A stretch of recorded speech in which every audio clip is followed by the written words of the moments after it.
Okay, so today our topic will be FHRP.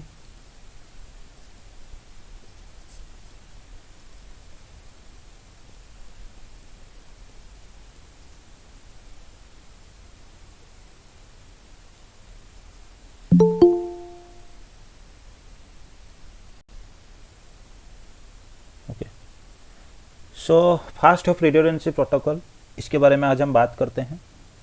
तो अगर हम फास्ट ऑफ रिडंडेंसी प्रोटोकॉल के बारे में बात करते हैं, हमारे पास इसके अंदर 3 प्रोटोकॉल आते हैं। ये कैटेगरी माना जाता है फास्ट ऑफ रिडंडेंसी प्रोटोकॉल, जिसके अंदर आपके 3 प्रोटोकॉल आते हैं। कौन कौन से? एक आपके पास होता है HSRP, एक होता है VRRP और एक आपके पास होता है GLBP। ये जो 3 प्रोटोकॉल आपके पास है, HSRP, VRRP और GLBP, इन तीनों का काम एक ही होता है कि आपकी गेटवे को रिडंडेंसी प्रोवाइड करना। कौन से सिनेरियो में हम इसे यूज करेंगे, क्या क्या सिनेरियो हमारे पास हो सकते हैं, उसके बारे में थोड़ा बात कर लेते हैं। इससे पहले बात करने से पहले थोड़ा हम डिजाइनिंग के बारे में बात कर लेते हैं फिर से, हालांकि बहुत बार मैंने आपको बताया भी है। तो सिस्को के बारे में जब हम बात करते हैं तो सिस्को क्या करता है, एक हायरार्की मॉडल बना के रखा है डिजाइन के लिए, तो जिसमें आपके पास 3 लेयर्स होते हैं। सबसे ऊपर आपके पास कोर होता है, बीच में आपका डिस्ट्रीब्यूशन लेयर होता है, नीचे आपका एक्सेस लेयर होता है। तो कोर लेयर में अगर हम बात करते हैं तो हमारे पास कुछ ISP राउटर्स होते हैं, अगर हम राउटिंग स्विचिंग के बारे में बात करते हैं। उसके बाद डिस्ट्रीब्यूशन लेयर में हमारे पास हो सकते हैं राउटर हो सकते हैं, या फिर हमारे पास क्या हो सकते हैं, मल्टी लेयर स्विचेस हो सकते हैं। ठीक है, तो बेसिकली डिस्ट्रीब्यूशन लेयर के ऊपर अगर हम कोई अनम्यूट रखा है तो म्यूट कर लो प्लीज़। तो डिस्ट्रीब्यूशन लेयर पे हम क्या कर सकते हैं, बेसिकली सजेस्ट किया जाता है कि आपके पास कुछ मॉडल्स होते हैं, जैसे चेसिस मॉडल कुछ आपके पास होते हैं, जैसे सिस्को के 4500 सीरीज, 6500 सीरीज या 9400 सीरीज, ये सारे मॉडल यूज करने के लिए सजेस्ट किया जाता है। अगर बड़ा नेटवर्क आपके पास है, अगर छोटा नेटवर्क है तो उस केस में आप डिस्ट्रीब्यूशन स्विच के लिए कोई भी लेयर 3 स्विच आप सिस्को का यूज कर सकते हो। जैसे अभी के लिए छोटे नेटवर्क के लिए आप 9300 सीरीज को सजेस्ट करते हो। और एक्सेस लेयर में बेसिकली आपके पास कुछ लेयर 2 स्विचेस होते हैं, जैसे सिस्को के लेटेस्ट मॉडल में अगर मैं बात करता हूँ तो 9200 मॉडल हम अभी के लिए ज़्यादा यूज करते हैं, ये लेटेस्ट मॉडल है। नहीं तो पहले हम क्या करते थे, 2690 मॉडल यूज करते थे, 3750, 3650, 3550, ये सारे मॉडल हम यूज करते थे। तो पुराने नेटवर्क के बारे में अगर मैं बात करता हूँ तो उस केस में एक्सेस लेयर में हम 2690 वगैरह मॉडल को सजेस्ट करते थे। डिस्ट्रीब्यूशन लेयर में छोटे नेटवर्क के लिए 3550, 3750, 3850, 3650, ये सारे मॉडल हम सजेस्ट करते थे डिस्ट्रीब्यूशन में। उसके बाद कोर में आपके पास जो भी राउटर के मॉडल होते थे। और इसके नीचे अगर आप देखोगे तो आपके एक्सेस लेयर स्विचेस से क्या होते थे, आपके पास जो यूजर्स आपके पास पीसी होते थे ना, वो आपके एक्सेस लेयर स्विचेस से कनेक्ट होते हैं। ठीक है, तो ये सिनेरियो जो मैं आपको बता रहा हूँ, इसे आप एक 2 टायर आर्किटेक्चर मान सकते हैं। तो इस सिनेरियो के बारे में अगर मैं बात करता हूँ तो इस केस में आपको क्या होगा, आप देखो आपके पास रिडंडेंसी है बहुत सारे चीज़ों के लिए। क्या रिडंडेंसी आपके पास है, अगर मैं सिनेरियो को इस तरह का बना लेता हूँ तो उस केस में आप देखो एक्सेस लेयर स्विच के बारे में आप छोड़ दो। डिस्ट्रीब्यूशन में अगर एक स्विच आपका गलती से डाउन भी चला गया ना, तो उस केस में और एक स्विच है आपका डेटा को कैरी करके लेके जाने के लिए। ठीक है, कोर लेयर में भी हमने ऐसे ही रखा है, कुछ बैकअप या फिर रिडंडेंसी हमने मेंटेन करके रखा है डिवाइसेस के बीच। कोर में भी एक डिवाइस अगर आपका डाउन चला गया तो उस केस में क्या होगा, दूसरे डिवाइस आपके डेटा को कैरी करके लेके जा सकता है। लेकिन आपको पता है जब हम डिस्ट्रीब्यूशन स्विच के बारे में बात करते हैं तो distribution to layer, distribution to core layer, हम हमेशा क्या करते हैं, एक लेयर 3 कम्युनिकेशन हम बनाते हैं। मतलब IP एड्रेस के जरिए राउटिंग या फिर कुछ भी हम कम्युनिकेशन बनाते हैं। और डिस्ट्रीब्यूशन टू एक्सेस हमारा कम्युनिकेशन हमेशा क्या होता था, लेयर 2 कम्युनिकेशन। ये लिंक को हम क्या करते थे, ट्रंक बना देते थे। In case if we are using only what distribution, मतलब if we are only using layer 3 switches in distribution layer. Okay, अगर हम राउटर यूज करते हैं तो राउटर के केस में आपका सिनेरियो ऐसे होता है कि ये एक आपका लेयर 3 पोर्ट हो जाता है। ठीक है, और इस डिवाइस के साथ आपका एक्सेस स्विच कनेक्ट हो गया, जो भी आपका हो गया, तो उस केस में क्या है, आपके डिवाइसेस के लिए ये पोर्ट आपका गेटवे बनता था। और अगर आप डिस्ट्रीब्यूशन स्विच यूज करते हैं तो उस केस में क्या होगा, जो VLAN में आपके यूजर्स पड़े हैं, जैसे VLAN नंबर 70 या 10 के लिए मेरे यूजर्स पड़े हैं, तो उस केस में हम क्या करते थे, यहाँ पे एक SBI बनाते थे 70 और एक IP उसको देते थे। इस डिवाइस में भी हम क्या करते थे, एक SBI 70 बनाते हैं और उसको हम IP एड्रेस एक दे देते हैं।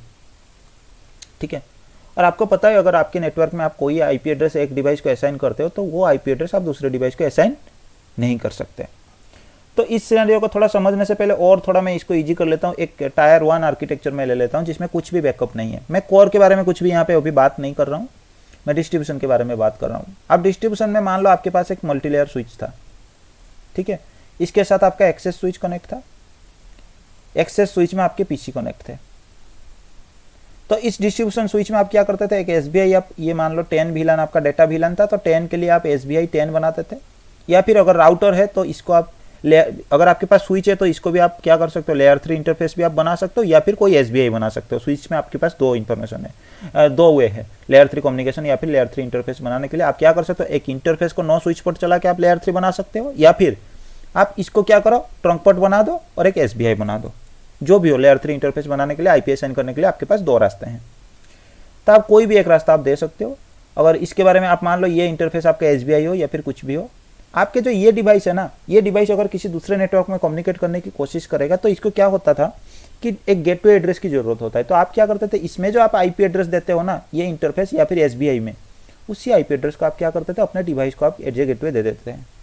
और अगर आप डिवाइस के कॉन्फ़िगरेशन के पास जाते हो माइक्रोसॉफ्ट के डिवाइस में, तो उस केस में आपको गेटवे एड्रेस एक ही कॉन्फ़िगर करने की ऑप्शन मिलता है। कहीं पे भी आपको ऐसा नहीं मिलेगा कि आप 2-4 गेटवे एड्रेस कॉन्फ़िगर कर लो, ठीक है। तो अब देखो, ये आपका रियल टाइम में आप जब भी छोटे मोटे अभी तक जितना आपने सुना था या फिर सीखा था, उसके ऊपर मैंने आपको बता दिया कि एक्चुअली आपका कौन सा आईपी आपके लिए गेटवे होता है। अब यहाँ पे अगर ये वाला सिनेरियो में मैं आता हूँ, तो इसमें आपके पास डिस्ट्रीब्यूशन लेयर में 2 स्विच है, ठीक है। अगर ये स्विच का या फिर ये राउटर आप मान लो या स्विच मान लो, कुछ भी मान लो, आपको पता है कि एसबीआई आप बना सकते हो या फिर इसको लेयर 3। तो एग्जाम्पल मैं इसको ले रहा हूँ कि ये मेरा लेयर 3 इंटरफेस है, ठीक है। तो इस पे अगर आपने 10.1 का आईपी दिया, इस इंटरफेस को आप 10.2 का आईपी दे रहे हो, क्योंकि सेम आईपी आप दो इंटरफेस को नहीं दे सकते, दो डिवाइस में आप असाइन नहीं कर सकते। तो देख लो, ये जो आपके पास पीसीज पड़े हैं, तो इनको आप क्या करोगे, गेटवे एड्रेस दोगे, क्योंकि यहाँ से बाहर जाने के लिए, इंटरनेट पे ट्रैफिक भेजने के लिए उनको एक गेटवे की जरूरत है। तो आपके पीसी के पास एक गेटवे होना चाहिए। तो आप देखो यहाँ पे क्या होगा, यहाँ पे मेरे पास 4 पीसी है, और 4 पीसी में मैं क्या करूँगा, एक काम हम ऐसे कर सकते हैं कि 10.1 का जो है ना गेटवे, तो ये 10.1 सारे पीसी में हम कॉन्फ़िगर कर सकते हैं एज ए गेटवे, ठीक है। डिफ़ॉल्ट गेटवे सारे पीसी में हम 10.1 कॉन्फ़िगर कर सकते हैं। तो उससे क्या होगा, सारे डिवाइस आपके डेटा जो है यहाँ से भेजने लगेंगे, इस स्विच की तरफ से भेजने लगेंगे। और इनकेस अगर आपका ये स्विच डाउन चला गया, तो उस केस में आपके सारे डिवाइस का डेटा जो है वो क्या हो जाएगा, आपका फेल हो जाएगा। वो क्योंकि वो गेटवे में डेटा भेजने के लिए कोशिश करेंगे, लेकिन आपका 10.1 वाला जो गेटवे है ना, वो डिवाइस आपका डाउन हो गया, तो उस केस में आपका डेटा क्या होगा, ड्रॉप हो जाएगा। फिर आप एक काम कर सकते हो कि मैन्युअली आप जाके सारे डिवाइस में, जब आपका ये डिवाइस डाउन चला गया, तो सारे डिवाइस में आप मैन्युअली जाके क्या कर सकते हो, 10.1 की गेटवे को चेंज करके आप 10.2 दे सकते हो। तभी क्या होगा, जो डेटा आपका यहाँ से यहाँ तक जा रहा था और ड्रॉप हो रहा था, वो आपका अब क्या होगा, ऐसा आपका ट्रैवल कर जाएगा, इस स्विच की तरफ से जाने लगेगा, और ये स्विच आपका ऑफ है, ये आपका चलेगा। या फिर और एक काम आप कर सकते हो, ये स्विच डाउन है, तो इसका मतलब ये आईपी भी आपका डाउन हो गया, तो ये आईपी चेंज करके 10.2 का आप क्या कर सकते हो, एक 10.1 आईपी यहाँ से कॉन्फ़िगर कर सकते हो, ये वाला इंटरफेस पे मैन्युअली। बार बार जितने बार आपका डाउन जाएगा आप ऐसा कर सकते हो, ठीक है। लेकिन इसमें करने से क्या होगा, आपको बार बार मैन्युअली हेडेक होगा। आपके पास यहाँ पे 4 डिवाइस है, तो it's okay to change the gateway, but अगर आपके पास मोर देन 1000 डिवाइस है या 100 डिवाइस है, तो सारे डिवाइस में जाके तो आप चेंज नहीं कर सकते, ये तो आपका दिक्कत हो जाएगा ना। और एक चीज है रिडंडेंसी, लाइक अगर आप 2 स्विच को यूज करना चाहते हो एट ए टाइम, तो आप क्या कर सकते हो, कुछ डिवाइसेस को आप जाकर 10.1 का आईपी दे सकते हो और कुछ डिवाइस को 10.2 का आईपी दे सकते हो, ऐसे भी आप कर सकते हो। तो उससे क्या होगा, अगर आपका 10.1 वाला आईपी वाला अगर डिवाइस आपका डाउन चला गया, तो उस केस में जिनके पास गेटवे 10.1 है वो एक्सेस नहीं कर पाएंगे इंटरनेट, लेकिन बाकी जिनके पास 10.2 है वो एक्सेस कर पाएंगे। मतलब आधे यूजर आपका डाउन बनेंगे, आधे यूजर आपका अप बनेंगे। तो इसको करने के लिए भी आप एक काम कर सकते हो, आप क्या कर सकते हो, 10.1 गेटवे के साथ एक DHCP पूल आप इस डिवाइस के ऊपर बना सकते हो, 10.2 गेटवे के साथ आप इस डिवाइस पे एक DHCP पूल आप बना सकते हो। तो उस केस में भी आपका हो जाएगा। कैसे होगा आपका, अगर आप DHCP पूल बनाते हो, ये डिवाइस जब भी आईपी असाइन कराएगा किसी भी डिवाइस को, तो उसमें गेटवे 10.1 लगाएगा, ये कभी भी अगर असाइन कराएगा तो 10.2 लगाएगा। तो इस केस में क्या होगा, कोई भी ये डिवाइस अगर रिक्वेस्ट कर रहा है, हो सकता है इसे 10.1 गेटवे के साथ यहाँ से मिल जाए, रिप्लाई DHCP का ऑफर मैसेज मिल जाए, या फिर ये डिवाइस अगर रिक्वेस्ट कर रहा है तो हो सकता है इसे यहाँ से मिल जाए 10.2 गेटवे के साथ। तो आपके पास कुछ डिवाइस बनेंगे जिनके पास गेटवे आपका 10.1 होगा, और थोड़े डिवाइस आपके पास रहेंगे जिनके पास 10.2 का होगा। तो उस केस में आप एक काम कर सकते हो कि अगर आपका ये डिवाइस डाउन चला गया, तो सडनली आपका क्या होगा, जिनके पास 10.2 का गेटवे है वो आपका कम्युनिकेट कर पाएंगे इंटरनेट के साथ, जिनके पास 10.1 है वो कम्युनिकेट नहीं कर पाएंगे। तो फिर आप 10.1 वाले यूजर को बता सकते हो कि आप फिर से जो है आप ऑटोमेटिक आईपी ऑप्शन चूज है ना, तो उसे एक बार फिर से आप कर लो, रिफ्रेश कर लो, ताकि आपको दूसरे DHCP सर्वर से आईपी मिल जाए। ये भी आप कर सकते हो, लेकिन इसके लिए भी आपको हर एक डिवाइस में जाके ये चीज करना पड़ेगा। तो ये वाले दिक्कत जो आपके पास था, जब बात कर रहे थे रिडंडेंसी के बारे में, तो यहाँ पे हमारे पास रिडंडेंसी का सोल्यूशन आ गया कि हाँ, हम डिस्ट्रीब्यूशन लेयर पे भी 2 डिवाइस लगा सकते हैं। लेकिन उसके बाद फिर गेटवे की लोड बैलेंस करने के लिए या फिर गेटवे की रिडंडेंसी के लिए हमारे पास दिक्कत हो गया। तो ये सारे दिक्कत हमारे पास आए। तो इसको सॉर्ट आउट करने के लिए तो हम क्या हुआ, एक टेक्नोलॉजी लाया गया, एक सोचा गया कि हम एक काम कर सकते हैं कि गेटवे को जो है ना हम रिडंडेंसी दे सकते हैं। ठीक है, मतलब हम ऐसे कुछ टेक्नोलॉजी ले आए जिससे क्या होगा, ये आईपी तो इस डिवाइस के पास है, ये आईपी इस डिवाइस के पास है, लेकिन और एक आईपी या कॉमन आईपी दो डिवाइस के लिए अगर हम डिफाइन कर देते हैं, जैसे 10.10 या ऐसा कुछ आईपी हम कॉमनली डिफाइन कर लेते हैं, और इसी आईपी को हम क्या करते हैं सारे डिवाइस को गेटवे दे देते हैं। तो उस केस में क्या होगा, दोनों डिवाइस के लिए अगर ये आईपी कॉमन होगा तो उस केस में आपका क्या होगा, अगर एक डिवाइस आपका डाउन गया तो दूसरे डिवाइस के पास ये आईपी होगा, तो सारे डिवाइस जो है गेटवे चेंज करने की आपको जरूरत नहीं होगा, डेटा जो है एक तरफ से भेज सकते हैं। ठीक है, तो इसी के लिए आपके पास एक टेक्नोलॉजी लाया गया जिसका नाम है FHRP, fast hop redundancy protocol. इसका नाम जैसे फास्ट हॉप है, क्यों है, अब देखो हॉप आप किसको बोलते हो, फास्ट हॉप क्यों बोलते हो, कोई भी अगर आप जब भी डेटा ट्रांसमिट करने की कोशिश करते हो, अगर बीच में कोई भी लेयर 3 डिवाइस आ जाता है तो उसे हम क्या बोलते हैं, ये एक हॉप। ठीक है, तो इसीलिए ये डिवाइस के लिए अगर हम बात करते हैं तो ये 9200 सीरीज स्विच जो होते हैं ना, या फिर आपका कोई भी एक्सेस लेयर स्विच होते हैं, ये क्या करते हैं, लेयर 2 बेसिस पे डेटा ट्रांसमिट करते हैं और इसमें कोई लेयर 3 कम्युनिकेशन आप नहीं करते हो। तो ये डिवाइस जब भी कोई लेयर 3 डेटा भेजते हैं वो डेटा जाके ये वाला लेयर 3 इंटरफेस पे हिट होता है। इसीलिए ये आपका इस डिवाइस के लिए, ये जो डिस्ट्रीब्यूशन लेयर पे आपके डिवाइसेस होते हैं, मल्टी लेयर स्विच या फिर राउटर कुछ भी, ये इन डिवाइसेस के लिए फास्ट हॉप होते हैं। तो उन्हीं के नाम से बनाया गया फास्ट हॉप रिडंडेंसी प्रोटोकॉल। मतलब पहले हॉप पे या फिर पहले लेयर 3 डिवाइस पे जहां पे हमारा डेटा जाके हिट होगा यूजर का, उसी डिवाइस का जो हम क्या करेंगे, एक रिडंडेंसी प्रोवाइड करेंगे उसी डिवाइस की। कौन से चीज को, फास्ट हॉप हमारे लिए क्या होता है, हमारा गेटवे होता है। हमेशा जब भी हम फास्ट हॉप के बारे में बात करते हैं तो हमेशा फास्ट हॉप में मतलब जो हमारे पहला लेयर 3 डिवाइस आता है वहां पे हम क्या करते हैं, गेटवे कॉन्फ़िगर करते हैं। तो हमारे गेटवे के लिए बेसिकली हम क्या करेंगे, एक रिडंडेंसी प्रोवाइड करेंगे। तो इसी टेक्नोलॉजी के लाने के बाद हमारे पास कुछ प्रोटोकॉल्स है, जैसे एक हमारे पास पहले HSRP है जो कि सिस्को की तरफ से है, दूसरे हमारे पास VRRP है जो कि ओपन स्टैंडर्ड है, सारे डिवाइस में चला सकते हैं, और एक हमारे पास है GLBP। उसमें बेसिकली लोड बैलेंसिंग वगैरह का टेक्नोलॉजी, ये भी GLBP आपका सिस्को का है, उसमें लोड बैलेंसिंग वगैरह का टेक्नोलॉजी थोड़ा बहुत ज़्यादा है। तो आज हम क्या करेंगे, HSRP के बारे में बात करेंगे। बेसिकली जब हम HSRP के बारे में बात करेंगे तो ये आपका बेसिकली क्या है, एक दो वर्जन में ये अवेलेबल है, एक वर्जन 1 आपके पास है, वर्जन 2 आपके पास है। दोनों वर्जन में ऐसे कुछ आपके बहुत सारे कुछ आपका सिमिलर ही है, बस चेंजेस यही है कि बाय डिफॉल्ट अगर आप देखोगे तो आपको वर्जन 1 ही मिलेगा, लेकिन कुछ ग्रुप नंबर वगैरह हम यहाँ पे क्रिएट करते हैं। वर्जन 1 में थोड़ा कुछ लिमिटेशन कम है और वर्जन 2 में ग्रुप नंबर वगैरह थोड़ा आपके पास ज़्यादा है। और वर्जन 1 हमेशा क्या करता है आपका, सिर्फ IPv4 के लिए आप चला सकते हो। वर्जन 2 आप बहुत IPv4 एंड IPv6 के लिए चला सकते हो। थोड़ा बहुत इसमें चेंजेस है, लेकिन जो भी आपका बिहेवियर होता है डिवाइस का या फिर कॉन्फ़िगरेशन करने का तरीका वगैरह होता है, दोनों के लिए आपका सेम होता है। ठीक है, तो बेसिकली जब डिफॉल्ट के बारे में हम बात कर रहे हैं, यहाँ पे HSRP 1 के बारे में बात कर रहे हैं, जहाँ जहाँ आपका चेंजेस होगा HSRP 2 के बारे में मैं आपको बता दूँ। ठीक है, तो हम अभी क्या करते हैं, पहले हमारे पास जो FHRP प्रोटोकॉल है जिसे हम बोलते हैं HSRP, इसके बारे में बात करते हैं। इसकी फुल फॉर्म के बारे में अगर हम बात करते हैं तो इसका फुल फॉर्म होता है हॉट स्टैंड बाय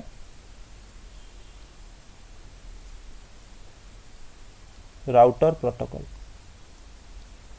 ठीक है, तो ये HSRP बेसिकली जैसे मैंने आपको सिनेरियो बताया उसी तरह ये क्या करता है, दो लेयर 3 डिवाइस के बीच अगर आप कुछ कॉन्फ़िगरेशन करते हो, दो लेयर 3 डिवाइस के बीच, ये क्या करता है, आपके गेटवे को रिडंडेंसी प्रोवाइड कराता है। बेसिकली इसके लिए हम यूज करते हैं। तो ये एक सिस्को का आपका प्रोटोकॉल है।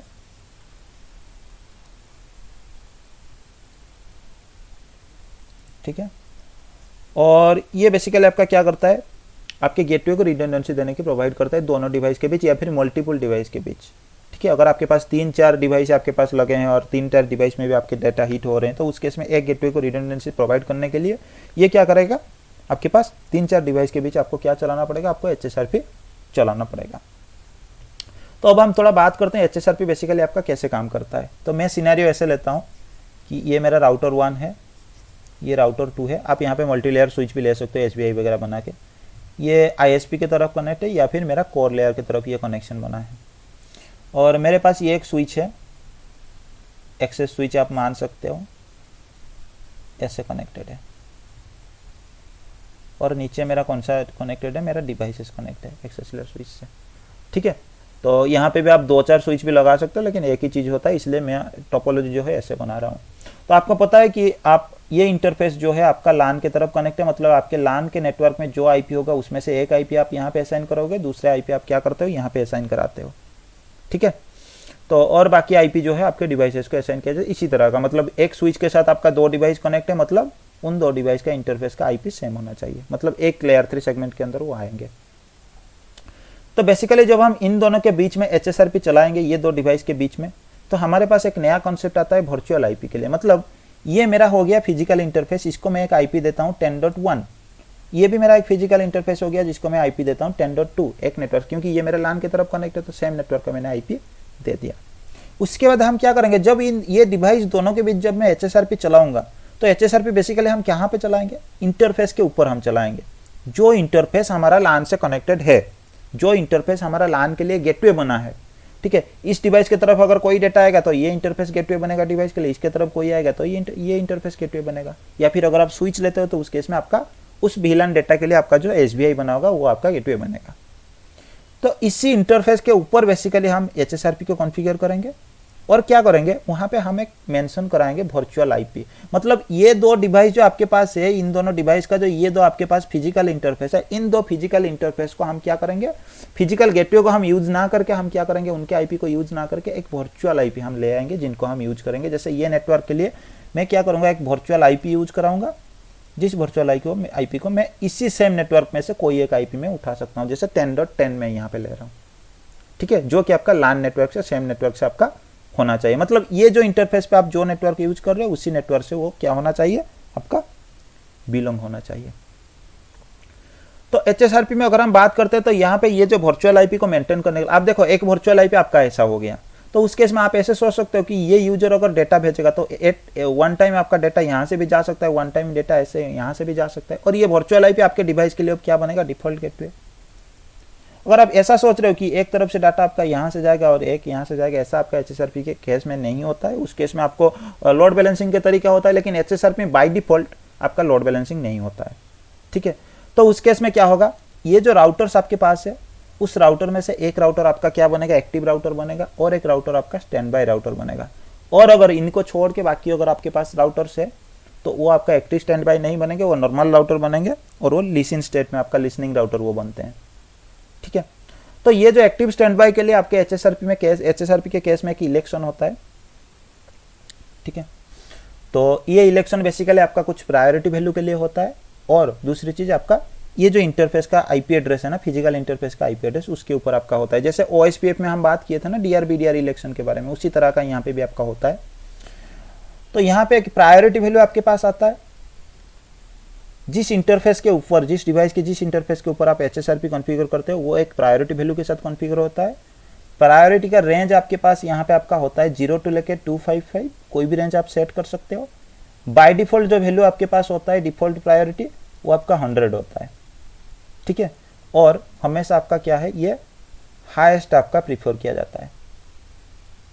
मतलब आप अगर ये डिवाइस पे, ये जो इंटरफेस है ना इस डिवाइस का, इस डिवाइस पे अगर आप जाके प्रायोरिटी वैल्यू आपने 101 सेट कर दी, यहाँ पे अगर प्रायोरिटी आपका बाय डिफॉल्ट जो है 100 वो आपका पड़ा है, तो इसका मतलब ये राउटर आपका क्या बन जाएगा, आपका एक्टिव राउटर बन जाएगा। मतलब एक्टिव स्टैंड बाय का जो इलेक्शन है वो आपका जीत जाएगा, और HSRP के लिए ये एक्टिव राउटर बन जाएगा, और ये 10.10 के लिए जो भी ट्रैफिक पास होगा जो होगा आपका ये राउटर से पास होगा।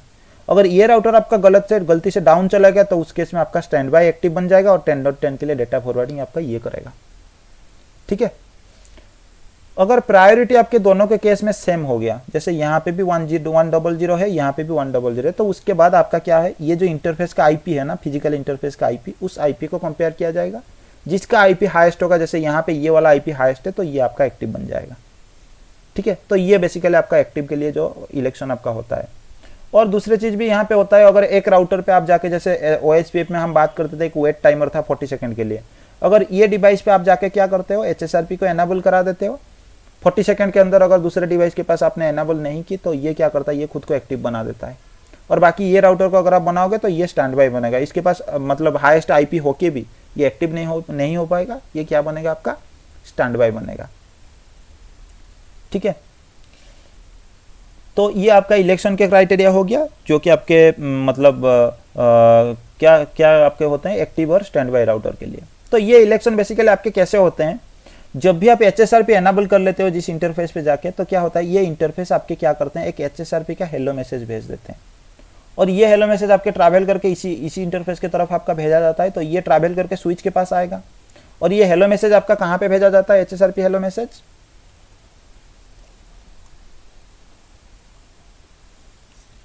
ये आपका भेजा जाता है टू मल्टीकास्ट एड्रेस 224.0.0.2 पे भेजा जाएगा हेलो मैसेज। ठीक है, ये हेलो मैसेज बेसिकली आपके HSRP के सारे इन्फॉर्मेशन आपका लेके जाता है साथ में। ये हेलो मैसेज आपका एक ट्रिगर होता है और एक आपके पास क्या होता है, आपका पीरियोडिकली होता है। ये पीरियोडिकली आपका हेलो टाइमर यहाँ पे होता है आपका 3 सेकंड का। हर 3 सेकंड के बाद आपके डिवाइस क्या करते हैं, एक हेलो टाइमर भेजते हैं। और जब आप एक, ये आपका पीरियोडिकली हो गया।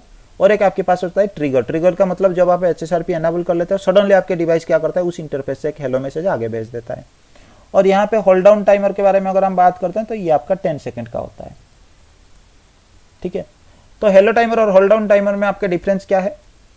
सबसे पहले ये डिवाइस आपका एक हेलो मैसेज भेजेगा। ये हेलो मैसेज आपका मल्टीकास्ट आ रहा है तो स्विच के पास जब आएगा, स्विच क्या करेगा, मल्टीकास्ट फ्लोटिंग कर लेगा। इस पोर्ट से भी आगे भेजेगा, इस पोर्ट से भी आगे भेजेगा। जिसके पास आएगा जो डिवाइस है जिसमें HSRP एनेबल नहीं है तो वो उसे नहीं समझेगा। और ये जो मल्टीकास्ट एड्रेस ये यूज करता है ना 224.0.0.2 224.0.0.2 पे जो भी मैसेज भेजा जाता है, जितने भी आपके पास राउटर होते हैं उस मैसेज को रेस्पॉन्स करते हैं। ठीक है, और 224.0.0.1 मल्टीकास्ट एड्रेस के बारे में अगर मैं बात करता हूं तो उस केस में आपके पास जितना एंड यूजर डिवाइस है ना वो रेस्पॉन्स करते हैं। मतलब आप अगर सारे एंड डिवाइस को एक कुछ भी मैसेज भेजना चाहते हो तो ये आप ये मल्टीकास्ट एड्रेस के साथ भेज सकते हो, क्योंकि आपके सारे एंड डिवाइस बाय डिफॉल्ट क्या होते हैं, इस मल्टीकास्ट ग्रुप के मेंबर बनते हैं। ठीक है, तो सारे डिवाइस के पास आपका मैसेज पहुंच जाता है। अगर आप सारे राउटर पे कुछ भी मैसेज भेजना चाहते हो तो आप ये एड्रेस यूज कर सकते हो 224.0.0.2। तो यहाँ के केस में भी ऐसे ही होगा, same multicast hello message device के पास भी आएगा, लेकिन डिवाइस इसे एक्सेप्ट नहीं करेगा क्योंकि ये डिवाइस है और इसके पास ये उस मल्टीकास्ट ग्रुप का मेंबर नहीं है तो डिस्कार्ड कराएगा। लेकिन ये डिवाइस क्या करेगा, राउटर है तो ये इसे एक्सेप्ट कर लेगा हेलो मैसेज को, और ये भी क्या करेगा, आके एनेबल करते एक हेलो मैसेज भेजते हैं। ठीक है, तो दोनों तरफ से आपका हेलो मैसेज, ये इसका जो हेलो मैसेज है आपका ये भी एक्सेप्ट कर लेगा, इसका हेलो मैसेज जो है ये भी एक्सेप्ट कर लेगा।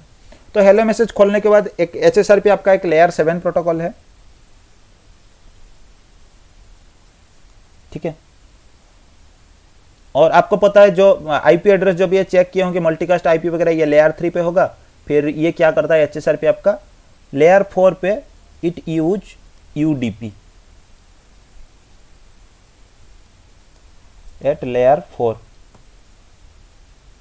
और इसकी जैसे UDP ये यूज करता है तो इसके लिए एक पोर्ट नंबर होता है, आपका पोर्ट नंबर होता है 1985 HSRP के लिए। ठीक है, तो जो भी डिवाइस है इसको अगर हेलो मैसेज रिसीव किया होगा तो इसने लेयर 3 पे क्या देखा होगा कि मल्टीकास्ट एड्रेस डेस्टिनेशन पे आ रहा है और उसका मैं मेंबर हूँ तो मैं एक्सेप्ट कर लेता हूँ, ये कर लेता है। फिर लेयर 4 पे इंफॉर्मेशन आपका क्या होता है, आपका पोर्ट नंबर 1985 ये देखेगा तो ये HSRP के लिए है। तो ये देखेगा जिस इंटरफेस पे मेरा ट्रैफिक हिट हुआ है वहाँ पे HSRP मैंने चलाया है कि नहीं चलाया, यहाँ पे सर्विस चल रहा है कि नहीं चल रहा है, ये देखेगा कि HSRP चल रहा है। तो ये क्या करेगा, फिर से डायरेक्टली एप्लीकेशन लेयर पे आ जाएगा और HSRP का जो पैकेट है उसको खोल लेगा। उस पैकेट में से इसे क्या क्या इंफॉर्मेशन मिलेगा, hello timer, hold down timer, और जो आपका IP है, जो डिवाइस का IP, फिर वर्चुअल IP, इसको पीयर IP या नेबर IP आप मान सकते हो। फिर वर्चुअल IP जो इसने कॉन्फ़िगर किया है, उसके अंदर आपको यह कि इंफॉर्मेशन होता है ग्रुप नंबर, इसके बारे में इंफॉर्मेशन मिलेगा। फिर इसकी प्रायोरिटी, ये सारे इंफॉर्मेशन इसको मिलते हैं। और ऑथेंटिकेशन कुछ कॉन्फ़िगर हुआ है तो ऑथेंटिकेशन के बारे में भी आपके इंफॉर्मेशन जो है हेलो मैसेज में एक्सचेंज किए जाते हैं। और हेलो मैसेज के पैरामीटर के बारे में नेबर बनने के लिए या कुछ भी करने के लिए अगर हम बात करते हैं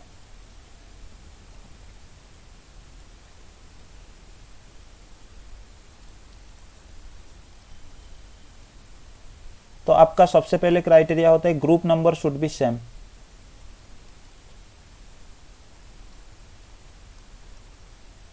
ठीक है, दूसरी चीज आपका होता है neighbour should be from same subnet.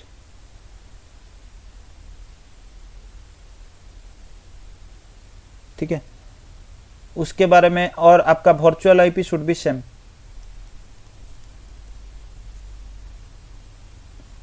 Virtual IP should be same भी आपके बहुत सारे केस में नहीं होते हैं। क्या होता है कि एक डिवाइस में अगर आप वर्चुअल आईपी कॉन्फ़िगर करते हो, कभी कभी एक केस में आपका होता है कि दूसरे डिवाइस आपका ऑटोमेटिकली उस वर्चुअल आईपी को इनहेरिट भी कर लेता है।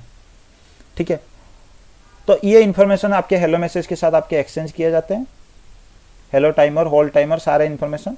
तो ये इसको मैच करा लेता है और उसी हिसाब से ये क्या करता है, चेक करता है, पहले प्रायोरिटी वैल्यू चेक करेगा कि मेरे इन जो नेबर है या फिर दूसरे डिवाइस है वो कौन से प्रायोरिटी वैल्यू के साथ मेरे को दे रहा है।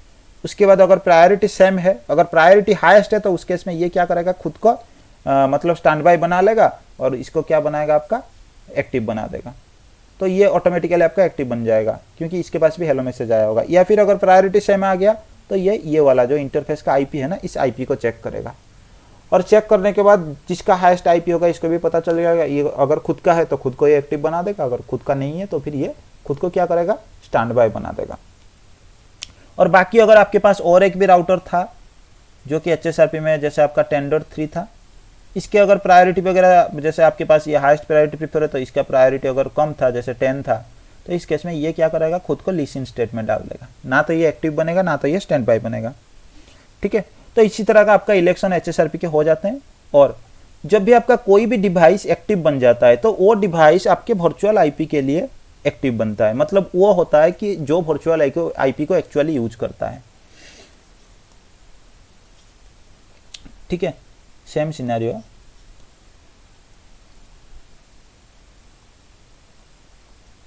और यहां पे आपने एक वर्चुअल आईपी कॉन्फ़िगर की 10.10।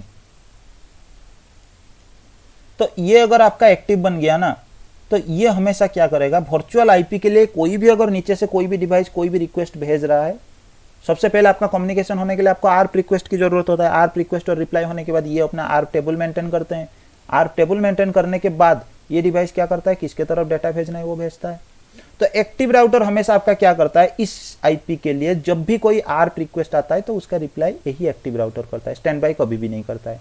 अगर एक्टिव डाउन चला गया और स्टैंड बाय आपका अप आ गया तो उस केस में आपका स्टैंड बाय क्या करता है, जितने टाइम तक आपका स्टैंड बाय एक्टिव बन गया है तो वो रिस्पॉन्स करता है आर्प का, नहीं तो ये नहीं करता है। बेसिकली आपका क्या होता है, जो आपका एक्टिव राउटर बनता है ना, वो अपने आर्प टेबल में 10.10 या फिर आपका वर्चुअल आईपी के लिए एक आर्प एंट्री बना लेता है। ठीक है, स्टैंड बाय राउटर के पास आर्प एंट्री आपका उसके लिए नहीं होता है।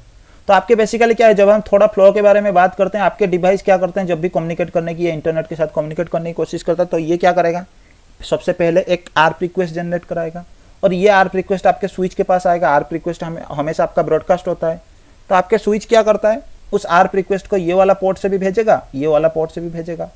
आर्प रिक्वेस्ट आपका डेस्टिनेशन टारगेट आईपी क्या होगा, 10.10। तो 10.10 के लिए आर्प एंट्री जिसके पास होगा वही रिप्लाई कराएगा। तो इसके पास आर्प एंट्री है तो ये उसका रेस्पॉन्स कर देगा और ये इसे डिस्कार्ड कर देगा क्योंकि इसके पास आर्प एंट्री है नहीं। ठीक है, तो उस केस में क्या होगा, यहाँ से आर्प का रिप्लाई आ गया तो स्विच क्या कराएगा, अपना मैक एड्रेस टेबल भी अपडेट करा देगा कि 10.10 आईपी के लिए जो पोर्ट है वो कौन सा पोर्ट है, पोर्ट नंबर 1 है। तो 10.10 नहीं, जो इसके लिए मैक एड्रेस आपका मान लो ए था, तो ए मैक एड्रेस के लिए पोर्ट कौन सा है, A1 में यूज कर रहा हूँ। इसके पास जब आएगा ये क्या कराएगा, 10.10 के लिए मैक एड्रेस ए है, अपना मैक टेबल में अपना आर्प टेबल में एंट्री करा देगा। क्योंकि डिस्ट्रीब्यूशन टू जब हम मतलब अपने एंड डिवाइस तक हम बात करते हैं ना, तो उस केस में हमारे पास स्विचिंग का भी मैक एड्रेस टेबल मेंटेन होता है लेयर 2 में, डिवाइस का आर्प टेबल मेंटेन होता है और हमारा डिस्ट्रीब्यूशन लेयर डिवाइस के पास राउटिंग टेबल भी मेंटेन किया जाता है। तो इस केस में आपका कम्युनिकेशन होता है। और एक चीज यहाँ पे होता है, मैंने आपको थोड़ा बहुत ग्रेशियस आर्प के बारे में बात किया था। ठीक है, ग्रेशियस आर्प आपका बेसिकली क्या हो सकते हैं, आपके रिक्वेस्ट भी हो सकते हैं, आपके रेस्पॉन्स भी हो सकते हैं। जब भी आपका कोई डिवाइस एक्टिव बन जाता है ना, तो एक्टिव बनते ही ये डिवाइस क्या करता है, एक ग्रेशियस आर्प जनरेट कर लेता है। ठीक है, आर्प टेबल में एक एंट्री बना लेता है और एक ग्रेशियस आर्प जनरेट करता है जो कि आपका होता है ग्रेशियस आर्प रिप्लाई। तो आपको पता है जब भी कोई आर्प का रिप्लाई आपके पास होता है ना, किसी भी डिवाइस के पास आता है, तो डिवाइस क्या करते हैं, एक आर्प टेबल में एंट्री कराते हैं। क्योंकि आप क्या करते हैं, आर्प टेबल आपके डिवाइस को मेंटेन करता है। जब कोई आपके डिवाइस एक आर्प रिक्वेस्ट भेज दिया, उसका अगर कोई रेस्पॉन्स रिप्लाई आ गया, तो उस केस में आपके डिवाइस क्या करता है, मेंटेन करता है। तो यहाँ से डायरेक्टली आर्प का आपके पास एक ग्रेशियस आर्प का रिप्लाई आ जाता है, जिसमें source and destination both high पे आपका होता है 10.10 के लिए। ठीक है, और ये मैसेज जब ग्रेशियस आर्प का रिप्लाई आपके स्विच के पास आता है, तो स्विच भी आपका मैक टेबल जो है ना वो भी मेंटेन कर देता है, जहां से आपका कोई भी ट्रैफिक, क्योंकि स्विच में आपको पता है स्विचिंग में कि स्विच में किसी भी पोर्ट पे अगर कोई भी फ्रेम हिट हो गया तो स्विच क्या करता है, सबसे पहले मैक एड्रेस टेबल मेंटेन कर लेता है। तो ये मैक एड्रेस टेबल में भी एंट्री बना लेगा और इस आर्प रिप्लाई को ये यहाँ से भी दे देगा, तो ये भी अपना आर्प टेबल में 10.10 के लिए इस डिवाइस के साथ जो इन्फॉर्मेशन है उसको अटैच करा लेगा। उसके बाद डिवाइस के पास भी आएगा, डिवाइस क्या करेगा, अपना आर्प टेबल मेंटेन करा लेगा। तो इसके बाद जब भी कोई आपका 10.10 के लिए आपका कुछ ट्रैफिक भेजने की कोशिश कर रहा है तो उस केस में क्या होगा, आपका आर्प टेबल के बेसिस पे आपका जो कम्युनिकेशन होना था वो आपका कम्युनिकेशन हो जाएगा। और अगर हम बात करते हैं एक्टिव और स्टैंड बाय राउटर के बारे में, जब तक आपका एक्टिव राउटर एक्टिव है तो वो एक्टिव है। अगर ये आपका गलती से डाउन चला गया तो आपके स्टैंड बाय राउटर क्या करेगा, 10 सेकंड के लिए वेट करता है। ठीक है, 10 सेकंड के अंदर इसे अगर कोई हेलो मैसेज नहीं मिला तो उस केस में ये क्या करेगा, एक्टिव खुद को बना देगा। ठीक है, किसके आईपी के लिए, 10.10 के लिए। और एक्टिव बनाते ही ये फिर क्या करता है, अपने आर्प टेबल में एक एंट्री बना लेता है 10.10 के लिए और मैक एड्रेस जैसे खुद का मैक एड्रेस बी वगैरह जो भी है वो मेंटेन कर लेता है और ये भी एक ग्रेशियस आर्प का रिप्लाई करा देता है, एक ग्रेशियस आर्प ये जनरेट करा देता है। तो उस केस में क्या है, आपके स्विच फिर से अपने मैक टेबल मेंटेन कर लेता है कि बी आईपी किसके लिए है, 2 नंबर पोर्ट के लिए है और आपके डिवाइस में अभी एंट्री हो जाता है कि 10.10 आईपी के लिए अगर मेरे को जाना है तो उस केस में मेरा मैक एड्रेस जो है वो बी बनेगा। ठीक है, तो ऐसा आपका होता है। अब क्या हुआ, आपका एक्टिव डाउन चला गया तो आपका स्टैंड बाय अभी एक्टिव बन गया। लेकिन उस केस में फिर बाद में अगर आपका एक्टिव राउटर जो था ना, वो एक्टिव राउटर अगर आपका ऑफ आता है तो बाय डिफॉल्ट वो आपका एक्टिव नहीं बन जाता है। आपका स्टैंड बाय राउटर जो आपका एक्टिव बना था वही आपका एक्टिव बन के रहता है। जब तक आपका स्टैंड बाय राउटर फिर से डाउन नहीं चला जाएगा ये राउटर फिर से एक्टिव नहीं बनेगा, क्योंकि बाय डिफॉल्ट क्या है, आपका जो है ना डिवाइसेस में एक फीचर आपके पास होता है प्रीएम्प्ट करके। ठीक है, बाय डिफॉल्ट ये फीचर एचएसआरपी में एनेबल नहीं होता है, इसलिए आपका डिवाइस जब भी कोई डाउन चला जाता है, बेस्ट डिवाइस अगर आपका डाउन चला गया तो उस केस में रोस्ट डिवाइस आपका क्या बनता है, बेस्ट बन जाता है। उसके बाद अगर बेस्ट डिवाइस आपका ऑफ आता है तो फिर से आपका इलेक्शन नहीं हो पाता है। ठीक है, अगर हम चाहते हैं कि आपका फिर से अगर डिवाइस ऑफ आता है तो उस केस में आपका इलेक्शन हो जाए तो हम क्या कर सकते हैं, एक हमारे पास फीचर है प्रीएम्प्ट, इसको हम एनेबल करते हैं। ठीक है, ये प्रीएम्प्ट फीचर को अगर हम एनेबल करते हैं तो अगर गलती से आपका स्टैंड बाय एक्टिव राउटर आपका डाउन चला गया, स्टैंड बाय आपका एक्टिव बन गया, तो फिर अगर एक्टिव राउटर आपका ऑफ आ गया तो सडनली एक्टिव राउटर आपका क्या बन जाता है, एक्टिव बन जाता है, जो बेस्ट राउटर है वो बन जाता है। हर बार कुछ भी कन्वर्जेंस होने के बाद आपका री इलेक्शन हो जाते हैं अगर प्रीएम्प्ट आपके पास एनेबल है तो इसकी छोटा सा एक प्रैक्टिकल पहले कर लेते हैं, फिर उसके बाद हम देखेंगे कोई और फीचर इसमें है कि नहीं है। तो यहाँ पे भी सेम टोपोलॉजी में बना रहा हूँ। तो मेरे टोपोलॉजी में हम क्या करेंगे, ये हमारा आईएसपी राउटर या 2 कनेक्शन वाला जो राउटर बनेगा ये। उसके बाद हम क्या करेंगे, हम राउटर्स ही ले लेते हैं, इनके बीच हम चलाएंगे एचएसआरपी। नीचे हम क्या करेंगे, एक स्विच ले लेंगे और इस स्विच में हम क्या करेंगे, हमारे पास कुछ पीसी बनेंगे, 4 पीसी हम ले लेते हैं, इनके बीच कनेक्टिविटी हम बना लेते हैं।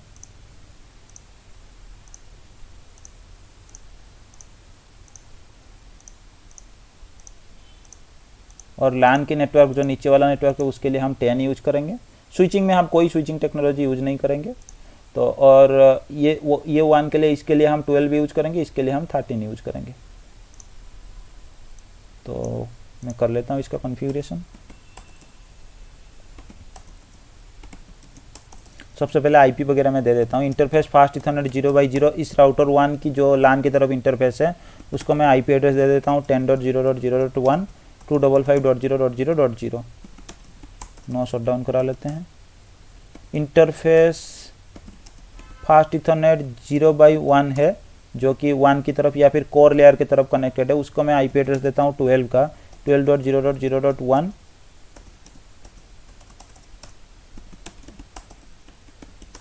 और आपको पता है जो कोर स्विच की तरफ होता है हम क्या करते हैं, एक डिफ़ॉल्ट गेटवे कॉन्फ़िगर कर लेते हैं या फिर डिफ़ॉल्ट राउट। तो मैं एक डिफ़ॉल्ट राउट दे देता हूँ क्योंकि जो भी इंटरनेट के लिए ट्रैफिक हो वो कोर की तरफ चला जाए। तो यहाँ पे मैं 12.1 यूज कर रहा हूँ, उस तरफ मैं रखूँगा 12.2 और उसी आईपी को मैं क्या कर रहा हूँ, as a next hop use कर रहा हूँ। ठीक है, तो बेसिकली मैंने 2 इंटरफेस को आईपी दे दी और उसके बाद मैंने एक डिफ़ॉल्ट रूट बस कॉन्फ़िगर कर लिया अपने कोर स्विच की तरफ।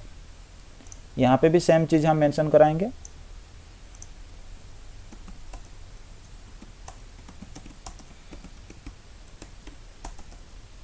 ठीक है, तो इस पे भी इंटरफेस फास्ट इथरनेट 0/0 LAN की तरफ कनेक्ट है। इसको मैं आईपी एड्रेस देता हूँ 10.0.0.2 क्योंकि एक ही सेगमेंट में ये कनेक्टेड है, तो इन दोनों डिवाइस के आईपी एड्रेस सेम नेटवर्क से होना चाहिए। और /8 का मैं यूज कर लेता हूँ नेटमास्क और मैंने नो शटडाउन चला लिया। कोर के तरफ जो इंटरफेस कनेक्ट है वो इंटरफेस फास्ट इथरनेट 0x है, इसको मैं आईपी एड्रेस 13 का दे देता हूँ 13.0.0.1 /8 का नेटमास्क में ले लेता हूँ। और आपको पता है दूसरी तरफ मैं 13.0.0.2 यूज करूँगा, तो इसलिए मैं एक डिफ़ॉल्ट रूट भी कॉन्फ़िगर कर लेता हूँ IP राउट 0.0.0.0 13.0.0.2 उस तरफ मैं यूज करूँगा। बस मैंने दो इंटरफेस को IP दी और एक डिफ़ॉल्ट रूट मैंने कॉन्फ़िगर कर लिया। ये हमारा कोर स्विच है, कोर लेयर में जो डिवाइस हमारा पड़ा है, कोर डिवाइस, सॉरी मैं स्विच बोल रहा हूँ। तो इसकी एक इंटरफेस फास्ट इथरनेट 0x0 जो कि 12 के साथ कनेक्ट होना चाहिए 12.0.0.2।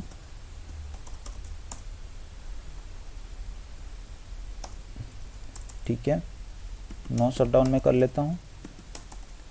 और इंटरफेस फास्ट इथरनेट 0x1 है जिसको मैं आईपी एड्रेस देता हूँ क्या 0x1 पे मैं आईपी एड्रेस दे देता हूँ 13.0.0.2।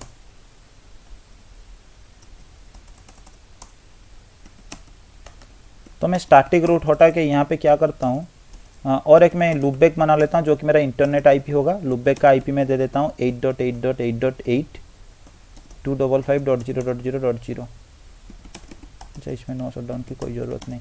मैं यहाँ पे एक काम करता हूँ, एक डायनामिक राउटिंग प्रोटोकॉल चला देता हूँ क्योंकि यहाँ पे जो 10 नेटवर्क है ना, इस डिवाइस के पास 10 के लिए हमारे पास रूट होना चाहिए।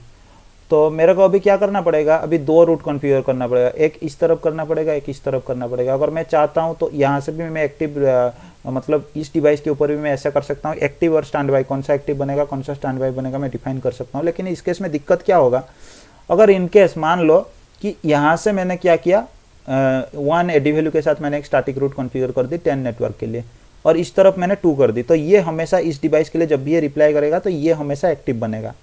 ठीक है, इसके लिए। और गलती से अगर ये आपका मतलब अगर सब कुछ सही है, ये आपका एक्टिव राउटर बना है तो सही है, आपका ट्रैफिक यहाँ से जाएगा, यहाँ से रेस्पॉन्स आएगा 10 के लिए, सही है। लेकिन ये अगर आपका एक्टिव बन गया ना तो आपका कैसा होगा, ट्रैफिक आपका एक्टिव से यहाँ जाएगा और वापस आपका ऐसा आएगा। ठीक है, तो इसके बीच अगर कुछ मिसकम्युनिकेशन वगैरह हो गया तो आपके ट्रैफिक ड्रॉप भी हो सकते हैं। तो इसलिए ये सजेस्ट किया जाता है कि आप हमेशा क्या करो, जब आप HSRP वगैरह यूज करते हो तो स्टैटिक रूट कॉन्फ़िगर करके भी आप काम कर सकते हो। अगर आपके पास 2 डिवाइस लगा है कोर लेयर पे तो ठीक है, आप स्टैटिक रूट कॉन्फ़िगर कर लो, लेकिन यहाँ पे हमने एक लिया है, इसीलिए मैं क्या करूँगा, इन दोनों के बीच एक राउटिंग प्रोटोकॉल में चला लूँगा। उसके लिए मैं EIGRP चला लेता हूँ, राउटर EIGRP 100, और इस स्विच पे सारे नेटवर्क को मैं एडवर्टाइज कर देता हूँ EIGRP के अंदर। ठीक है, फिर उसके बाद इस डिवाइस के पास भी मैं जाता हूँ, इसमें जो स्टैटिक रूट मैंने कॉन्फ़िगर किया था उस स्टैटिक रूट को मैं हटा देता हूँ और इसमें मैंने किया राउटर EIGRP 100, यहाँ पे भी मैंने चलाया। तो दोनों नेटवर्क को मेरे को एडवर्टाइज करना है, तो 2 ही नेटवर्क यहाँ पे है, तो इसमें भी मैं 0.0 चला लेता हूँ। तो इस डिवाइस के ऊपर भी मैं आ जाता हूँ, इसमें भी मैं क्या करता हूँ, सेम स्टैटिक रूट को मैं हटा देता हूँ और राउटर EIGRP में चला लेता हूँ 100 और नेटवर्क यहाँ पे भी 0.0 में चला लेता हूँ ताकि मेरे को सारे इंटरफेस पे एनेबल करना है। तो अभी ये जो EIGRP का सिनेरियो बना ना, तो इस केस में क्या होगा, एक ये डिवाइस इसके साथ नेबर बना होगा, ये डिवाइस इसके साथ बना होगा और ये दोनों भी एक नेबर बनेंगे जो कि इससे आपका कम्युनिकेशन नेबर का जो हेलो मैसेज वगैरह आपका एक्सचेंज हुआ होगा वो आपका ऐसा बनेगा। अगर मैं यहाँ पे दिखता हूँ do show IP EIGRP neighbour अगर मैं कर लेता हूँ तो उस केस में आपको 2 नेबर दिखेंगे, एक आपका 10.2 वाला दिख रहा है और एक आपके पास क्या है फास्ट इथरनेट 0x1। दूसरे डिवाइस के लिए भी आपका ऐसे ही सेम होगा। तो अभी हमारा सब कुछ जैसे टोपोलॉजी के हिसाब से हमारा जो कुछ था इन्फॉर्मेशन वो आपका हो गया। और यहाँ पे जो सिनेरियो में हमें पता है जो वर्चुअल IP हम यूज करेंगे वो वर्चुअल IP हम क्या यूज करेंगे, 10.10 यूज करेंगे। तो इसलिए मैं एक काम करता हूँ, सारे डिवाइस में हम स्टैटिक लिए IP देने से अच्छे मैं एक DHCP का भी प्रैक्टिस आपको करा देता हूँ। IP DHCP पूल ABC में ले लेता हूँ। नेटवर्क में क्या करता हूँ 10.0.0.0 दे देता हूँ 255.0.0.0 इसका नेटवर्क मैंने दे दिया। डिफ़ॉल्ट गेटवे हम क्या करते हैं 10.0.0.10 जो हमारा वर्चुअल IP है ना वो वर्चुअल IP में डिफ़ॉल्ट गेटवे दे देता हूँ और DNS बाय डिफ़ॉल्ट हम 8.8.8 दे देते हैं। तो ये सेम कॉन्फ़िगरेशन ना हम क्या करेंगे दोनों डिवाइस पे कराएंगे, इस पे भी मैंने किया इस पे भी, क्योंकि गलती से अगर ये डिवाइस आपका डाउन चला गया तो रियल टाइम में क्या होता है, ये अगर आपका DHCP सर्वर बना था ना तो आपके डिवाइस को IP नहीं मिलेंगे अगर ये डाउन हो गए। तो इसके लिए हम क्या कर सकते हैं, यहाँ पे हम और एक कर सकते हैं। तो IP DHCP पूल ABC, मैंने यहाँ पे भी ABC नाम ले लिया, और नेटवर्क हम यूज कर रहे हैं 10.0.0.0 255.0.0.0। डिफ़ॉल्ट राउटर यहाँ पे भी मैं दे देता हूँ सेम IP गेटवे की, और DNS आपका 8.8.8.8 है। तो यहाँ पे DHCP का और एक इम्प्लीमेंटेशन मैं आपको बताऊंगा कि अगर आपके पास 2 DHCP सर्वर है तो आपके पास एक चीज़ को सजेस्ट करता है। क्या सजेस्ट करता है कि आप एक काम करो, यहाँ पे जो 10 का नेटवर्क मैं ले रहा हूँ ना, पूरा 10 का नेटवर्क मैं ले रहा हूँ, तो ये पूरा 10 का नेटवर्क आपका ले रहा है। तो एक काम करो, आप यहाँ पे जो स्कोप है ना DHCP का, आप क्या करो, कुछ IP के लिए लिमिट रख दो, वहाँ पे भी कुछ IP के लिए आप लिमिट रख दो, मतलब कुछ IP आप चाहो तो एक्सक्लूड कर सकते हो। तो इस डिवाइस पे मैं क्या करूँगा, मैं IP DHCP एक्सक्लूड एड्रेस चलाऊँगा, और एक्सक्लूड एड्रेस में मैं क्या करूँगा, मैं चाहता हूँ कि ये डिवाइस जब भी IP प्रोवाइड करे 10.9 तक ही प्रोवाइड करे। तो एक्सक्लूड एड्रेस में मैं क्या करूँगा, 10.0.0.10 से लेके 10. मैं क्या करता हूँ 255.255.255 इतने तक IP को मैं एक्सक्लूड कर देता हूँ इस वाले डिवाइस से, ताकि ये डिवाइस और बाकी जो भी IP आपका बना 10.1 से लेके 10.9 तक, हालांकि 2 IP हम यूज कर चुके हैं ऑलरेडी, इन्हीं 2 IP को ही ये क्या करे, डिवाइस को प्रोवाइड करे जब भी कोई DHCP से IP लेने की कोशिश करे। तो ये वाले डिवाइस पे मैं क्या करूंगा, मैं रखूंगा 10.11 से लेके 10.19 तक IP DHCP एक्सक्लूड एड्रेस। मैं पहले 10.0.0.1 से लेके 10.0.0.10 तक मैं एक्सक्लूड कर लिया, फिर उसके बाद मैं एक्सक्लूड करता हूँ 10.0.0.20 से 10.255.255.255। मतलब यहाँ पे एक्सक्लूड कौन सा नहीं हुआ, 10.11 से लेके 10.19 तक। ये कॉन्फ़िगरेशन मेरा हो गया सब कुछ। अगर इस डिवाइस के ऊपर अब मैं जाके अगर DHCP से IP देने की कोशिश करता हूँ, एक बार टेस्ट कर लेते हैं, तो ये DHCP से IP ले लेगा। ठीक है, इसको 11 से IP मिला, 11 से मिला मतलब इसके लिए DHCP को सर्वर कौन सा है, यहाँ से इसने IP लिया है। दूसरे डिवाइस में अगर मैं जाके कॉन्फ़िगर करने की कोशिश करता हूँ तो ये 12 ले रहा है, मतलब यही रिप्लाई दे रहा है अभी के लिए। और दूसरे से भी आ जाना चाहिए, शायद उसके पास थोड़ा जल्दी पहुँच रहा है इसलिए नहीं आ रहा है। ठीक है, इसको 7 मिला, 7 मिला मतलब यहाँ से इसको रेस्पॉन्स मिल गया। ठीक है, तो ठीक है, तो ये हमारा कॉन्फ़िगरेशन हो गया, DHCP वगैरह, डिवाइस को IP वगैरह सब कुछ मिल गया। तो इस केस में अब हम क्या करेंगे, HSRP कॉन्फ़िगरेशन के लिए हम जाएंगे। तो HSRP कॉन्फ़िगरेशन के लिए मैंने आपको बताया, जो इंटरफेस आपका LAN की तरफ कनेक्ट है उसी इंटरफेस के ऊपर जाके आप क्या करोगे, HSRP की कॉन्फ़िगर करोगे। कमांड थोड़ा नोट कर लेना। तो इंटरफेस फास्ट इथरनेट 0x0 पे मैं जाऊंगा, और HSRP चलाने के लिए आपके पास एक कमांड होता है स्टैंड बाय। ठीक है, स्टैंड बाय के बाद अगर आप क्वेश्चन मार्क लगाओगे तो आपको एक ग्रुप नंबर पूछ रहा है, तो ग्रुप नंबर आप कुछ भी ग्रुप नंबर दे सकते हो। तो ग्रुप नंबर मैं यहाँ पे 10 दे देता हूँ। ठीक है, उसके बाद अगर मैं क्वेश्चन मार्क लगाता हूँ तो ये पूछ रहा है IP या फिर IPv6, तो यहाँ पे IPv4 के लिए हम करेंगे तो हम IP दे देंगे। इसके बाद अगर आप क्वेश्चन मार्क लगाओगे तो ये वर्चुअल IP एड्रेस का ये क्या पूछ रहा है, आपको पूछ रहा है कि आपका वर्चुअल IP एड्रेस क्या है। यहाँ पे आपको कैरेज रिटर्न भी दिख रहा है, मतलब आप जब भी क्या करोगे, एक डिवाइस के ऊपर आप already same group number same VLAN के अंदर आपने कॉन्फ़िगर कर चुके हो, सेम VLAN या फिर सेम नेटवर्क की इंटरफेस के ऊपर आप कर चुके हो IP एड्रेस, तो उसके बाद आप इतना ही कमांड चला लोगे तो ये डिवाइस क्या करता है, ऑटोमेटिकली उस वर्चुअल IP को दूसरे डिवाइस से सिंक्रोनाइज कर लेता है। ठीक है, लेकिन यहाँ पे हमने क्रिएट नहीं किया तो हमें क्या करना पड़ेगा, डिफाइन करना पड़ेगा। तो मैंने वर्चुअल IP स्टैंड बाय, मैंने वर्चुअल IP 10.10.10 दे दिया। ये कमांड होता है आपका HSRP एनेबल करने के लिए। ठीक है, ये स्टैंड बाय कमांड आपका चलेगा, उसके बाद ये होता है आपका ग्रुप नंबर, फिर उसके बाद आपका IP चलता है, फिर उसके बाद आपका जो भी IP एड्रेस आप देना चाहते हो। उसके बाद स्टैंड बाय के बाद अगर आप क्वेश्चन मार्क लगाओगे तो आपके पास बहुत सारे ऑप्शंस अवेलेबल है। आप अगर प्रायोरिटी सेट करना चाहते हो, ठीक है, तो ये देखो, जब हमने स्टैंड बाय चलाया दूसरे राउटर के ऊपर आपका स्टैंड बाय नहीं चला था, तो इसने सबसे पहले खुद को स्टैंड बाय बनाया, और उसके बाद क्या है, इसने खुद को एक्टिव बना दी। क्यों एक्टिव इसने खुद को बना दी, 40 सेकंड के लिए इसने इंतजार किया। 40 सेकंड के अंदर इसे कोई भी रेस्पॉन्स नहीं आया, कोई भी HSRP का हेलो मैसेज रिसीव नहीं हुआ, इसलिए इसने खुद को क्या बनाया, एक्टिव बना दिया बाय डिफॉल्ट। ठीक है, तो स्टैंड बाय के बाद अगर मैं क्वेश्चन मार्क लगाता हूं तो यहाँ पे आपके पास एक प्रायोरिटी है। अगर आप इस डिवाइस को क्या बनाना चाहते हो, हमेशा एक्टिव राउटर बनाना चाहते हो, तो फिर आप ये प्रायोरिटी क्या कर सकते हो, चेंज कर सकते हो। जैसे यहाँ पे प्रायोरिटी में 110 दे देता हूँ। ठीक है, IP, फिर उसके बाद आपको क्या है, वर्चुअल IP देने की जरूरत होता है।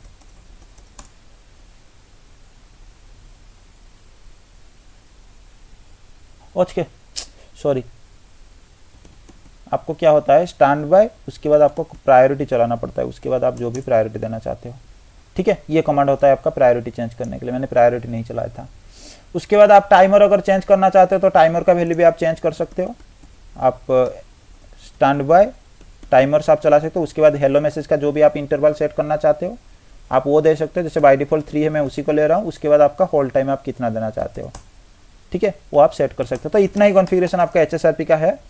सबसे पहले अगर मैं आपको रनिंग कॉन्फ़िगरेशन दिखा दूँ,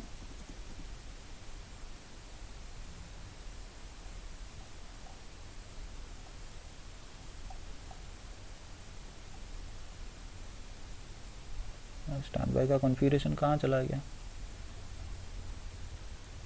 अच्छा, यहाँ पे सारे कॉन्फ़िगरेशन नहीं दिखा रहा है, बस एक ही आउटपुट दिखा रहा है।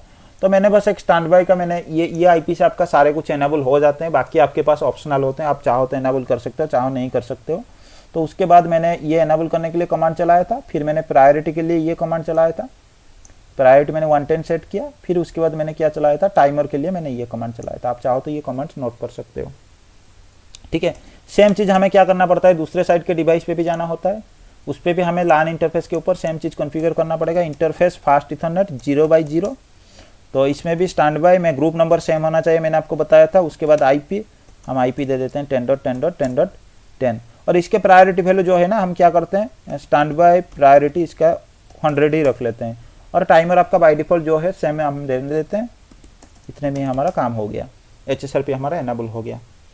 अब इसकी थोड़ा हम वेरिफिकेशन कर लेते हैं दोनों के लिए। HSRP आपका हुआ कि नहीं हुआ हम चेक करने के लिए हम क्या करते हैं, यहाँ से पिंग करते हैं 10.10। तो हम किसी को असाइन नहीं किया ना, तो यहाँ से 10.10 को एक बार पिंग करते हैं। आप देखो 10.10 को इसको रेस्पॉन्स आ रहा है।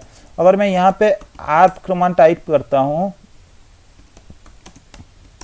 ठीक है, आप देखो 10.10 के लिए इसके पास एक एंट्री पड़ा है, ये ठीक है, ये आपका कम्युनिकेशन कर चुका है, इसलिए 10.10 के लिए एक एंट्री पड़ा है। ये डिवाइस कभी भी कम्युनिकेशन नहीं किया, इसके आर्प टेबल अगर आप देखोगे ना, तो यहाँ पे भी आपको एक 10.10 के लिए एंट्री होना चाहिए। हालांकि ये पैकेट ट्रेसर है इसलिए आपको नहीं दिखा रहा है, क्योंकि एक रेशियो से आपका रिप्लाई आपके पास आता है, ठीक है। तो इस डिवाइस के ऊपर अगर मैं जाता हूँ और 100 आर्प अगर मैं टाइप करता हूँ, तो आप देख लो यहाँ पे आपको 10.10 के लिए एक एंट्री आपको देखने को मिलेगा, ठीक है। 10.10 के लिए बाय डिफॉल्ट आपको एक एंट्री देखने को मिलेगा। लेकिन इसी सेम चीज़ ये एंट्री आपके मतलब आप हमेशा के लिए आपका क्या होता है, आपके जो एक्टिव डिवाइस होता है ना, पहले आपको command show stand by brief आप एक बार चला लो, इससे आपका HSRP का वेरिफिकेशन हो जाता है। सारे चीज़ आपका कॉन्फ़िगर हुआ है कि नहीं है, स्टेट क्या है, सारे इन्फॉर्मेशन। ये आपका कौन से इंटरफेस पे आपने किया है, ग्रुप नंबर क्या है, ये आपका प्रायोरिटी वैल्यू उस ग्रुप के लिए, और ये आपका एक्टिव, ये कौन से राउटर के ऊपर मैं बैठा हूँ। अच्छा, यहाँ पे ये पैकेट ट्रेसर है इसलिए इसने प्रायोरिटी वैल्यू भी चेंज नहीं किया। हमने 110 चलाया था इसके लिए, लेकिन इसने नहीं लिया, ठीक है। चलो, ये पैकेट ट्रेसर है इसलिए थोड़ा दिक्कत करा रहा है। और इसकी स्टेट ये एक्टिव बता रहा है। और एक्टिव डिवाइस कौन सा है, अगर लोकल बता रहा है तो ये डिवाइस खुद एक्टिव है, नहीं तो ये दूसरे डिवाइस का इन्फॉर्मेशन बता देता है कि ये एक्टिव है। और ये स्टैंड बाय की इन्फॉर्मेशन आपके IP बता रहा है कि स्टैंड बाय जो डिवाइस है उसके IP क्या है, उसके बाद आप वर्चुअल IP क्या यूज कर रहे हो।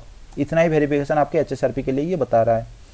और यहाँ पे अगर आप 100 आर्प के लिए एंट्री देखोगे तो ये एंट्री आपको बता रहा है 10.10 के लिए ये अपने पास एक खुद का एंट्री बना के रखता है।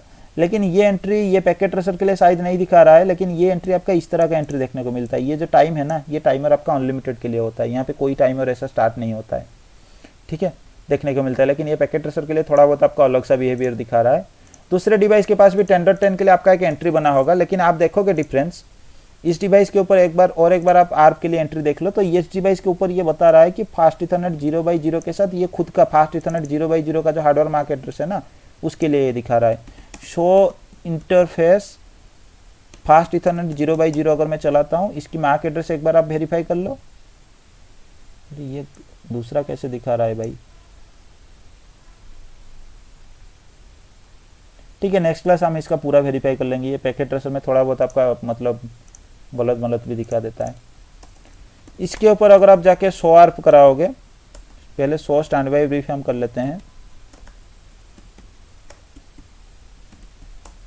तो यहाँ पे आपको दिख जाएगा कि इसकी ये इंटरफेस जो भी आपका प्रायोरिटी ग्रुप नंबर सब कुछ है, इसका जो स्टेट है ये आपका स्टैंड बाय है, और एक्टिव राउटर आपका ये है, ये बता रहा है। और स्टैंड बाय ये खुद है इसलिए लोकल बता रहा है, और वर्चुअल IP आपका ये है।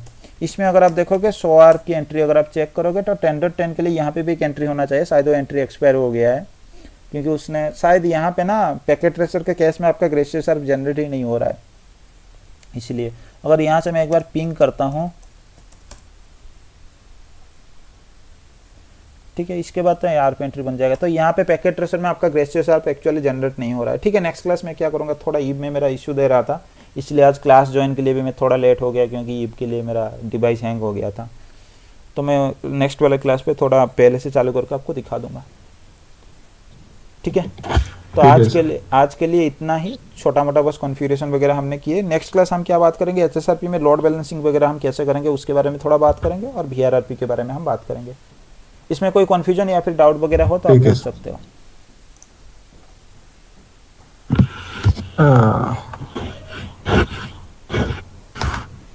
HSRP हर एक ऑर्गेनाइजेशन में यूज करते हैं ना सर, ये मेजरली?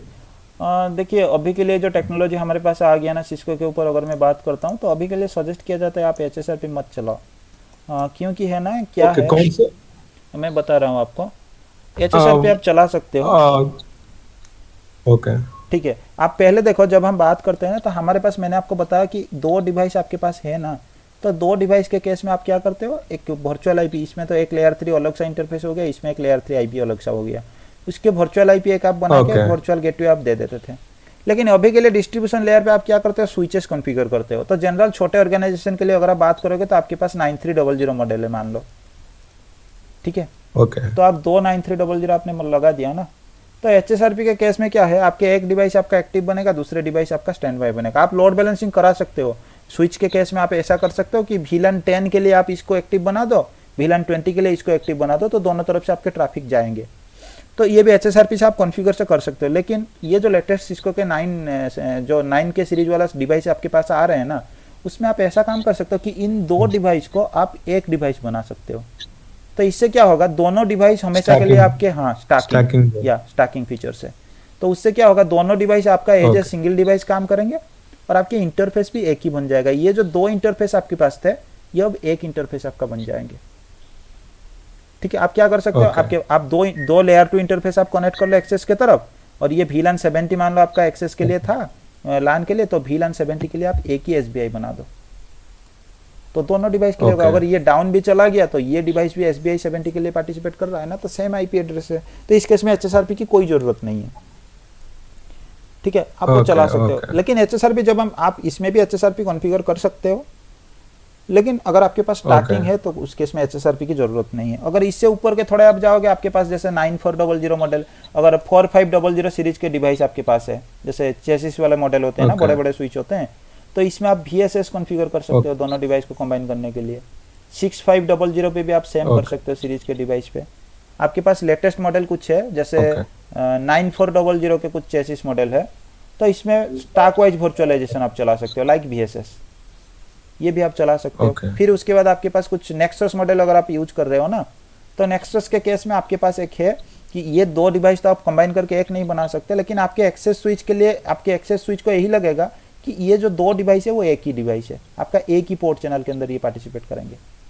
इसके लिए आपको एक टेक्नोलॉजी है VPC हम यूज करते हैं, ठीक है। VPC के बाद लेकिन नेक्सस के मॉडल में VPC के साथ आपको HSRP यूज करने की जरूरत होता है, ये सही है नेक्सस के केस में। लेकिन पुराने मॉडल अगर आपके पास है जिसके पास स्टैकिंग वगैरह नहीं है, वैसे 3550 3650 ये सारे मॉडल में भी आपके स्टैकिंग आते हैं,